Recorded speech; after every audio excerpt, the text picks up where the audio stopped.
주님의 오심을 기다리는 대림절 첫째 주일, 이렇게 여러분을 만나 뵙게 될 수 있어 또 함께 예배 드릴 수 있음에 감사합니다. 별 찾아 또 주님께 예배 드리러 나오신 마치 동방박사들처럼 또 빛 따라 나오신 그 목자들처럼 여러분들 이 자리에 나오신 것 너무나도 감사하고 서로를 축복합니다. 오늘 하나님께서 주시는 생명의 말씀 가운데 여러분들 은혜로 충만하실 수 있기를 간절히 축원드립니다. 우리가 이 자리에 나와서 주님께 예배 드리면서 우리 모두는 은혜를 사모할 것입니다. 주님께서 주시는 은혜를 많이 받은 사람, 은혜로 충만한 사람, 여러분들 어떤 사람인 것 같습니까? 특징이 있죠. 어떤 특징이 있을까요? 은혜를 많이 받았다. 하나님이 진짜 은혜를 많이 부어주신 사람이야 라고 하면 어떤 사람입니까? 어떤 분들은 건강에 문제가 없고 또 자녀들도 잘 되고 경제적으로도 큰 걱정이 없고 봉사도 잘하고 그 맡겨진 사명을 잘 감당하는 그런 사람들을 우리는 흔히 은혜를 크게 받은 사람, 큰 은혜를 받은 인생이라고 말하기도 합니다. 그러다 보니까 어느새 그 은혜의 한편을 보다 보니 은혜 이꼴 평탄함, 은혜를 받으면 모든 것이 형통해진다라고 우리는 생각을 하게 됩니다. 그런데 반대로 형통함이 사라지고 그리고 큰 어려움이 닥치면 하나님 내게 왜 은혜를 주시지 않지? 하나님 왜 내게 이런 어두움을 계속 허락하시지? 왜 이런 위기 앞에서 나를 빨리 건져주시지 않지? 라고 하는 그런 은혜에 관한 질문을 하게 됩니다. 내게 은혜가 멀어진 건가? 아니면 나는 은혜를 못 받은 사람인가? 그런데 오늘 본문 속에 마리아는 이렇게 성경에서 이렇게 소개합니다. 먼저 이걸 보여드렸어야 되는데 빛 따라 별 따라 나온 여러분들 환영하고요. 자, 28절에 보니까 이렇게 천사가 마리아를 이야기합니다. 은혜를 받은 자다. 주님이 너와 함께 하시다. 또 30절에도 내가 하나님께 은혜를 입었다. 즉 마리아는 은혜를 받았대요. 은혜로 충만한 사람이래요. 자, 은혜를 많이 받은 사람 어때야 된다고 우린 생각했다고요? 모든 것이 잘 되고 형통하고 기쁘고 건강하고 그리고 모든 어려움들이 사라지고 경제적으로도 큰 걱정이 없고 이런 걸 생각하는데 마리아가 받은 은혜라고 하는 것이 정말 그런 것인가? 그리고 우리가 사모하는 은혜는 어떠한 것인가? 함께 말씀을 가지고 살펴보길 원합니다. 분명히 은혜를 받은 자인데 결론부터 말씀드리면 마리아의 삶에 찾아온 것은 평탄함이 아니었습니다. 어떤 건강과 부강 이런 것도 아니었습니다. 그저 마리아의 인생 전체가 뒤집히는 하나님의 부르심이었어요. 그래서 오늘 저는 이 하나님의 은혜가 내 인생을 편안하게 만들어주는 그런 보험 같은 상품이 아니라 하나님의 구원 계획 속으로 우리를 초대하시고 부르시는 그 하나님의 명령이다. 우리를 초대하고 우리를 다시금 새롭게 하시는 주님의 부르심이다. 이렇게 표현하고 싶어요.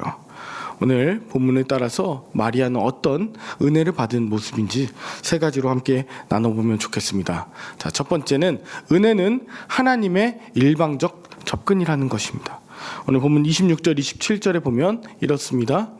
첫째 달에 천사 가브리엘이 하나님의 보내심을 받아 갈릴리 나사렛이란 동네에 가서 다윗의 자손 요셉이라 하는 사람과 약혼한 처녀에게 이르니 그 처녀의 이름은 마리아입니다.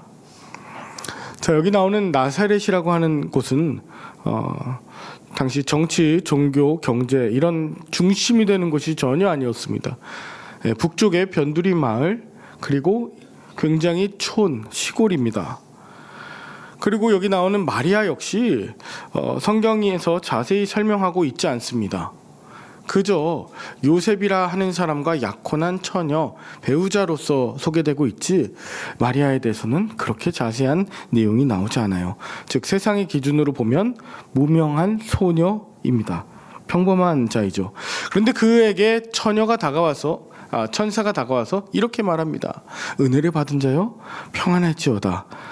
주께서 너와 함께 하시도다. 이 은혜를 받은 자여 평안할지어다. 지금 은혜를 받은 자인데 사실 마리아는 평안함이 없었습니다. 뭔가 두려움이 있었고요. 평안을 빼앗긴 상태입니다. 그런데 은혜를 받은 자, 그 은혜를 받은 자, 여기서 나오는 은혜를 받은 자란 뜻은 네가 애써서 너가 받을 능력이나 자격이 있어서 그 은혜를 받는다는 것이 아니라 정말 하나님이 먼저 은혜로 너를 붙잡으셨다. 은혜의 상태에 너를 두셨다.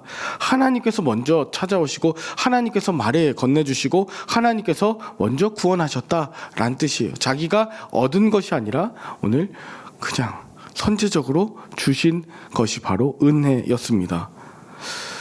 우리는 흔히 이런 착각을 합니다. 하나님, 우리가 열심히 믿고 헌신하면 하나님께서 내게 은혜를 주시고 내 인생에 평탄함이 있는 것 아닙니까? 내가 예배 열심히 드리고 헌금 많이 하고 주님 말씀 많이 보고 하면 하나님께서 은혜를 베풀어 주셔서 모든 어려움들 다 사라지고 막혔던 문들 다 열리고 그렇게 되는 것 아닙니까? 관계도 회복되고. 물론 순종이나 헌신 이런 것 너무 중요합니다. 그런데 오늘 성경에서 말하는 은혜라고 하는 것의 출발은 언제나 내가 잘해서 나의 행위로 얻는 것이 아니라 무조건적으로 주님께서 먼저 찾아오셔서 붙잡아 주시고 우리를 붙드시는 것, 이것을 은혜라고 말하는 것이죠. 오늘 마리아가 29절에 그 말을 듣고 놀랍니다. 왜요? 나는 아무것도 한 것이 없는데, 나는 은혜 받을 만한, 또 이런 인사를 받을 만한 아무런 자격이 없는데, 그 누구보다 자기 자신이 알고 있었기 때문에 놀라는 것입니다. 두려워하는 것이에요. 오늘 우리도 마찬가지입니다. 은혜를 받을 수 있는 조건, 은혜를 받을 수 있는 사람들은 무조건 열심히 하고 성과를 많이 내고 사람들이 인정해주고 알아주는 사람이 아니에요. 우리의 행함과 우리의 어떤 것 너무 중요하지만 그건 은혜 받은 사람의 결과적인 모습이고, 하나님 은혜가 필요합니다. 주님 내게 찾아와 주시옵소서. 그렇게 간구하고 그렇게 기다리는 자에게 하나님 먼저 찾아와 주시고 하나님께서 말없이 갑자기 또 택하셔서 오늘 은혜를 베풀어 주신다는 것이죠. 은혜 받은 자야, 은혜 받은 자야 라고 부르실 때 은혜가 하나님 주시는 값없는 선물이다. 이것을 기억해 주시기 바랍니다. 두 번째 우리가 생각할 것은, 은혜는 내 인생의 판을 완전히 뒤집는 부르심이라는 거죠. 천사가 곧바로 충격적인 말을 합니다. 무엇입니까? 31절, 보라, 네가 잉태하여 아들을 낳을 것이야. 그리고 그 이름을 예수라고 해라. 하나님께서 마리아에게 주신 은혜는 그저 평안할지어다, 주님이 너와 함께 하시다 라는 것으로 끝나지 않고요, 바로 너가 잉태할 것이다, 아들을 낳을 것이다, 그리고 예수라고 이름을 해라. 이 은혜가 엄청난 변화를 갖고 오는 것이죠. 사실 이 은혜라고 하는 것, 잉태하고 아들을 낳아서 예수라고 이름하라, 이거는 마리아의 모든 삶이 뒤바뀌는 것인데, 여러분 조금만 생각해 보십시오. 이 부르심은 너무나 큰 부담감입니다. 실제적으로 보면 굉장히 당시 바람직하지 않다고 생각할 수 있는 거예요. 그죠? 결혼 전에 임신한다는 것, 그리고 약혼했던 요셉에게 버림받을 수 있는 위험도 생기지 않겠습니까? 또 율법에 따라서 돌에 맞을 수 있는 그런 위험도 생기지 않겠습니까? 또 평생 저 여인, 저 아이, 그 수근수근 되는 그런 이야기에 살아갈 가능성도 있지 않겠습니까? 그러니까 분명 은혜를 받은 자인데 현실만 놓고 생각하면 인생이 더 복잡하고 힘들 그 상황들, 조건들이 찾아온 것입니다. 은혜를 받았는데 지금 이전하고 완전히 달라진 내 계획과 모든 생각들이 뒤집어져 버리는 이런 상황이 펼쳐졌다는 것이죠. 오늘날 우리의 현실도 참 비슷하지 않습니까? 하나님의 부르심에 진지하게 반응하고 응답하려면 사실 삶의 우선순위가 바뀌게 되죠. 돈 쓰는 방식이 바뀌게 되죠. 시간과 에너지를 사용하는 그 모든 방식이 바뀌게 되죠. 직장에서, 인간관계, 또 가족 안에서 너 굳이 그렇게까지 믿고 그렇게까지 헌신하고 충성해야 하니?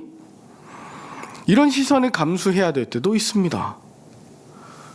그래서 이렇게 기도하고 싶을 때도 있죠. 하나님, 은혜는 너무 좋은데 내 삶을 너무 크게 흔들지는 않으셨으면 좋겠습니다.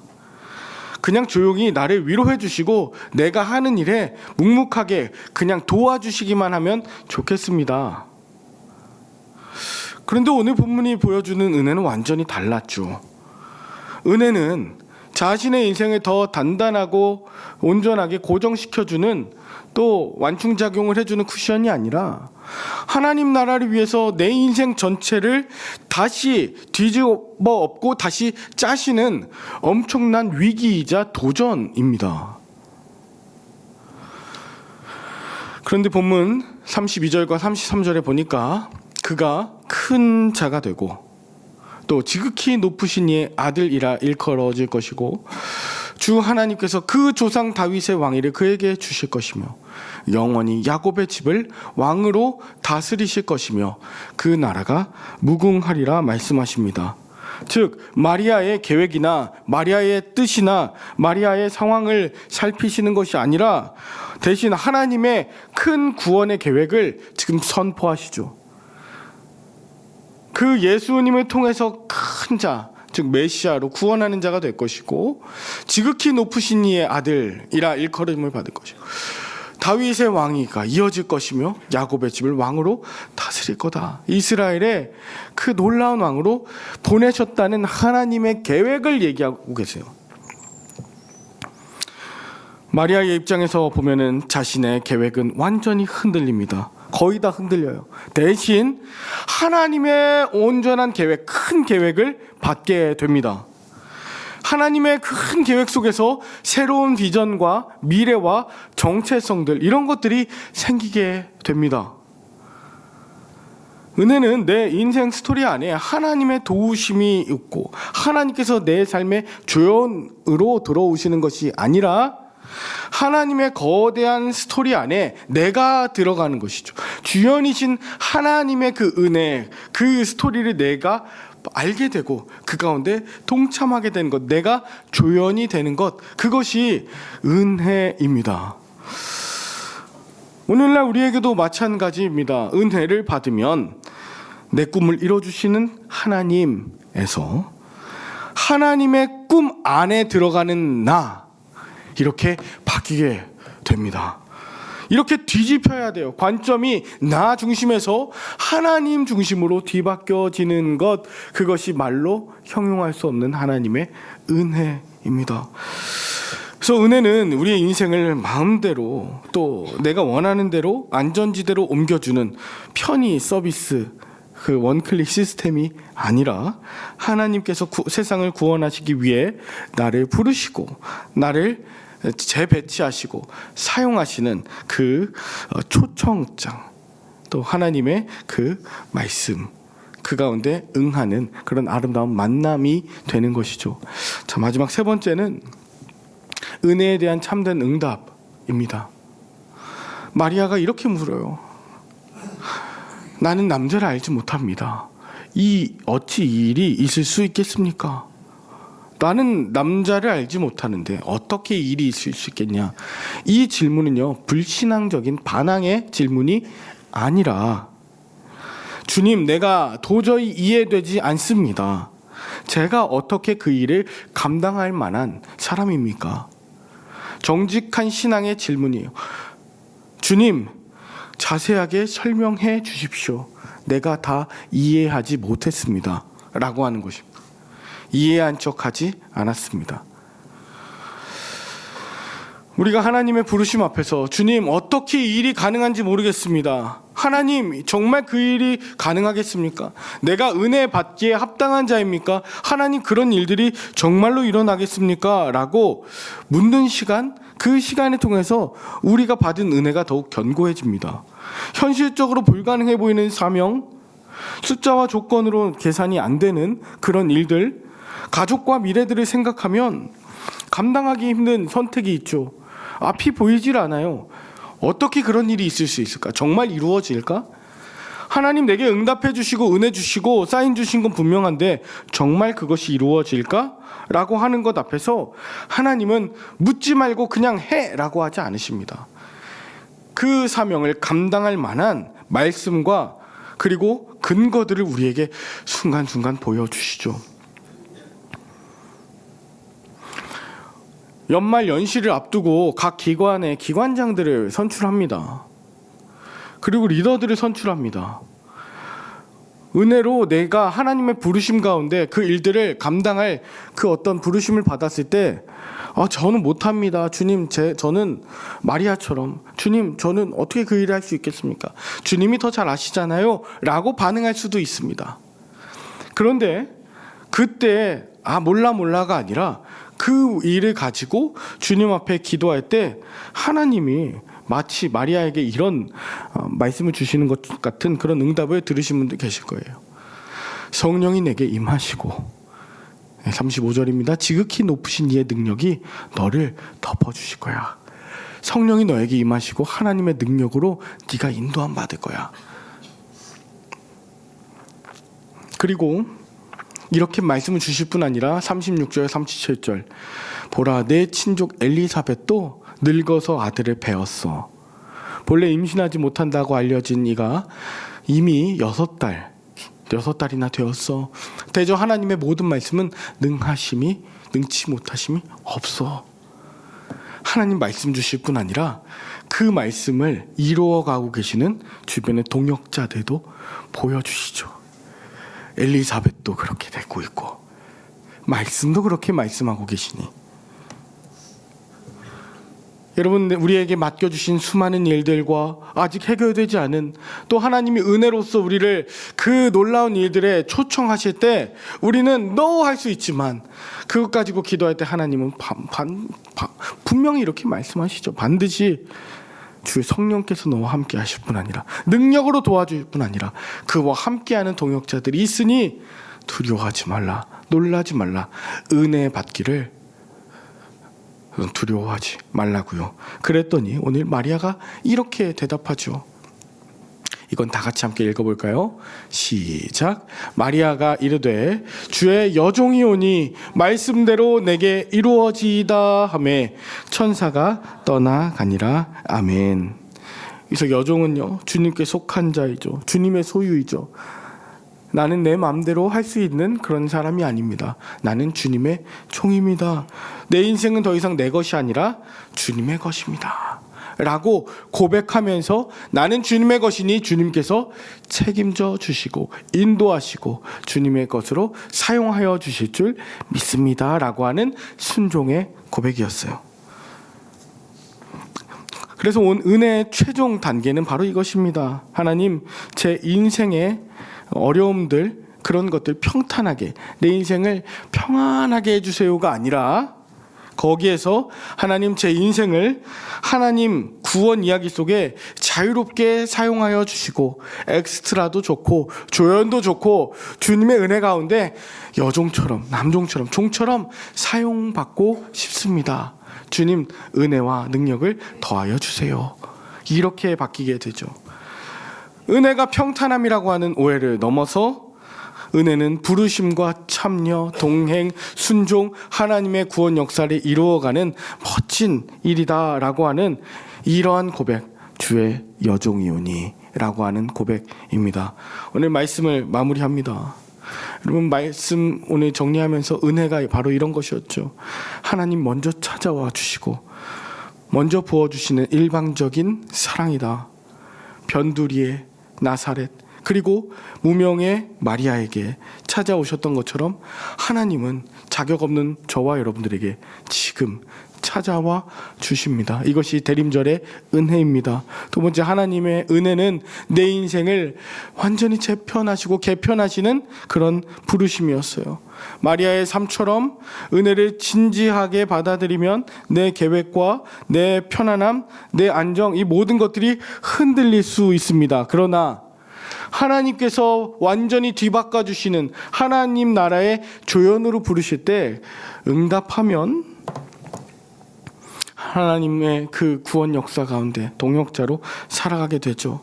마지막 참된 응답으로 순종으로 주의 여종이오니 주 말씀대로 이루어지길 원합니다 라고 그렇게 고백할 때 우리의 모든 신앙은 단순히 기복적인 신앙에서 하나님 나라에 동참하게 되는 부르심의 자녀로서 변화되는 그 사건이 오늘의 사건이고 그것이 은혜입니다. 모쪼록 오늘 예수님의 오심을 기다리는 대림절 첫째 주일입니다. 하나님의 은혜가 이 자리에 계신 여러분들과 함께 하시길 간절히 축복합니다. 그리고 하나님께서 은혜 주실 때 그것을 믿음으로 반응하시고 주의 여종입니다. 주님 은혜를 더하시고 감당할 능력을 더하여 주시옵소서라고 그렇게 응답하셔서 이제부터 시작되는 12월 한 달간 그 삶과 그리고 성탄까지 기다리는 대림절에 주님의 은혜로 모두가 마리아와 같은 하나님 나라의 주인공들 다 되실 수 있기를 간절히 축원드립니다. 기도하겠습니다. 하나님 아버지, 우리가 하나님의 은혜를 단지 평안함 아니라 부르심으로 받아들이도록 인도하여 주시옵소서. 나사렛의 마리아에게 임하신 그 은혜가 오늘 우리 가정과 교회와 이 땅 위에도 부르심과 순종과 그리고 참여로 나타나게 하여 주시옵소서. 하나님, 우리에게 은혜를 더하여 주시옵소서. 예수 그리스도를 기다리고 주님께서 이곳에 함께 하시는 그런 대림절로 우리를 삼아 주시옵소서. 감사를 드리며 주 예수 그리스도의 이름으로 기도 올리옵나이다. 아멘.